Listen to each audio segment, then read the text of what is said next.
Welcome, Green Discovery Channel. Malawak na kaalaman, malawak na pananaliksik, malawak na pagdalakbay. Kumusta? Sa araw ngayon, sana nasa mabuti tayong kalagayan. Ang topic pala natin ngayon tungkol sa dalawang old century coconut noong una, part 2 na ito, na atin in-explore na mayroon tong kasamang old kamyas, sign and symbol. Sabi ito, Japanese treasure marking, sign code and symbol na na-found natin sa isang area na ating nilocate. Bago tayo magpatuloy, welcome po sa Green Discovery Channel. At dito naman tayo, aalamin natin kung ano ang mga pattern or mga style sa kanilang pagtatago o pagbaon ng kanilang mga sekretong kayamanan or treasures. Kung isa-isahin ko ito, napakahaba ito, i-explain. Pero ito na, pwede natin ito, kung sa inyong lugar, mayroon mga ganitong setting or mga area na ganito ang pagkalagay, may 2 century, isang puno, coconut at saka kamyas, ay dito lang natin hahanapin sa missing angle na 90 degrees at saka 270 degrees is twist, na ang pattern nito, kung i-pattern natin, 3, 5, 7. Kung makikita natin, bakit ko ito nilagyan ng diamond? Dahil pinattern ko ito sa nakuha dito ng mga markers. Bago namin ito malukit or natin, ay ito muna, nag-test dig muna dito at ito ang nakuha. Mababaw lang ito ng mga marker or sign na may diamond. Sabi pa nga ni Jewel Wrist, yung turtle, treasure object, letter D under, at heart, yung kamayamanan na minamahal natin na tago. Itong bakal dito, yung tingga na may butas na sa yerro na inilalagay, ang tawag dito is a treasure close deposit. Dito na lugar, paikot lang. Hanapin lang sa 360 degrees. Ngayon, may 4 ito na angles. Kung titingnan natin, ang ikalahati natin ito is equilateral triangle. Kung hatiin natin, inulit lang natin, magiging arrow siya papunta dito. Dahil nga dito, ito ang kanyang pattern para madali maintindihan, kasi mahirap yung video, di maintindihan. Ito na talaga, ibibigay ko mamaya ang mga sukat. Ngayon, ang equilateral triangle, ang sabi pa nga ni dito, ito, one of the trees or in rock or tree, equilateral triangle. Ang deposito daw ay nasa side ng dalawang ito na kanilang sign ng mga tinanim na mga puno. Siguro dati na ito, bago sila dumating, kasi nasa 100 plus na itong mga puno estimated na mga coconut na ito.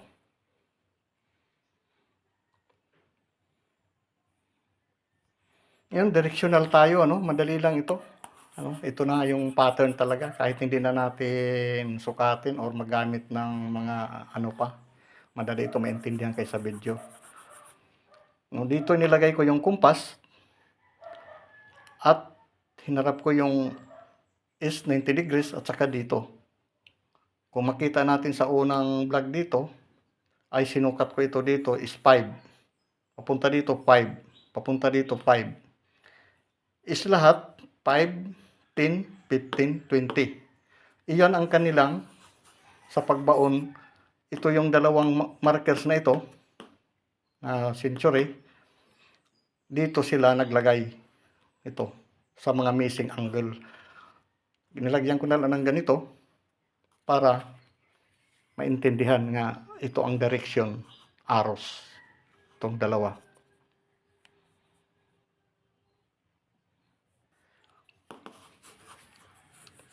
Tingnan natin maigi itong sa loob na ito. Ang sinasabi dito, size of interior angles. Symmetry ito or regular polygon. Ang ibig sabihin ito sa math, no? Hindi basta-basta sila naglagay. Pag nakaplano talaga yung pagbaon nila. May 4 na sulok. Pa interior angle, inulit ko, is 90 degrees. No? Sa loob daw, ay may 4 na angle. Nga, hahanapin mo yung 90 degrees. Saan ang 90 degrees ito? Papunta dito, mga ka-discover. Dito sila. No, papunta man dito sa WIS is another 90 degrees. Ang kanilang itong pattern na ito. Kung sa paglagay natin dito ng setting sa compass, kung dito ka tatayo, sa gitna nito, facing ang 360 degrees. Dito ang south 180. Tatamaan itong dalawa kung dito ka, insakto ito, tatamaan ito itong naka-north itong nyog at saka ito namang kamyas ay nasa south direction. Ang tanong, bakit ito naka north? Dahil wala man dito, dati papunta, sabi daw sa tubig, ang north lagi, mayroong tubig. Walang tubig dito makikita, flat ito, si bundok dito. So,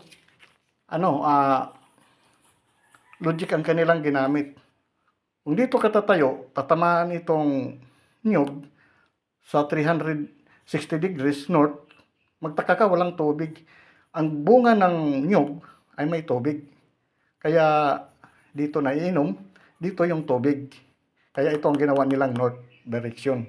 Ito wala masyadong tubig kasi punong kahoy. Nasa south baga fire. Magkalayo sila. Diba? Mapansin natin ito. Bakit ito sila kung dito tayo tatayo? Nasa north itong nyog. Dahil may mga, inulit ko lang, may mga bunga, may mga tubig ito doon. Ang bunga ng nyog na pwede mainom ng tao. Kaya ginawa nila ito reference para ay hindi talaga makuha sa iba. Ililigaw talaga dahil hanapin yung reference ng tubig. Wala naman dito tubig. Dito ang bunga. May tubig. Sabi ko pa kanina. Maganda ito at madali ito maintindihan sa kahit sino, no? Sa atin kung gusto natin mag-explore sa gusto lang. Ito ang kanyang pattern.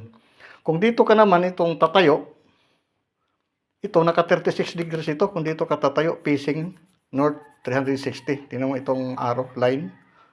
No, hindi siya insakto facing ito. Kung dito ka tatayo, itong sisilipin mo, diretso ito, nortita ito, south din ito. Nakamyas, diretso siya dito. Kung dito ka tatayo, 36 degrees ang direction. Andito ang norte. Lihis. Ngayon, saan ang deposito? Nandito sa missing angle. Kasi ito angle na ito. Ayan o. 4. Ngayon, sinasabi ito na isa 4 vertices. Ano ba yung vertices? Yung pagdugtong-dugtong ng angle, mga ka-discover. Is a regular polygon style. Isang dugtong, isang dugtong, isang dugtong, isang dugtong. Ang ibig sabihin is number of side vertices. Papunta tayo sa math, no? Kasi ito talaga ang kanilang pattern. Yung sinasabing vertices, 4 daw na pinagdugtong or sulok na angles. Sa diagonal is mayroon 2. Ito. Nahati sa dalawa ang sign na ito. Pag dito lang, sabi ko kanina, equilateral. So, dalawang itong parte. Ibig sabihin, ang load, inulit ko lang, dalawa din parte.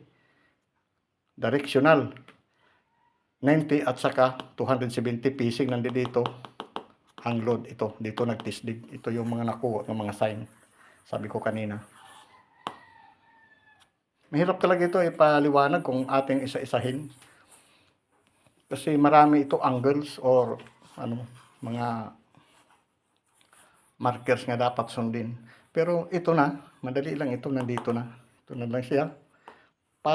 Tira nga dito, tira ka dito, ay sagupa ito, sagupa dito. So ngayon, ito na, nakuha natin ang ating pattern na, in-explain ko na at summary na lang, mahaba pa ito. No? Ito na lang ang kuha natin, ang ating titingnan ng mga puno. Yung nakuha pala dito na markers or sign na na perfect triangle diamond ay ito yung salamin or basag na buti nga kinorte talaga nila. Ito hindi pa natin hinugasan. Akala natin makita natin mga ka-discover, wala itong purpose. Ito, binaon lang ito nila sa mababa. Mababaw na parte para sa kahit sino hindi nito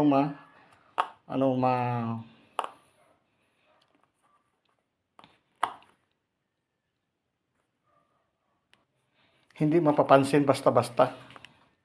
Kahit ito daanan ng mga sasakyan, nakalibing lang ito sa mahigit 1 foot or 1 feet na paghukay dito. Nakuha ito, mayroon pa ito tingga, may heart. Ito lang ang pattern nga may ibig sabihin ito nga perfect. Diamond din siguro nito ang kinating. Dito basta-basta nga ganito ka perfect.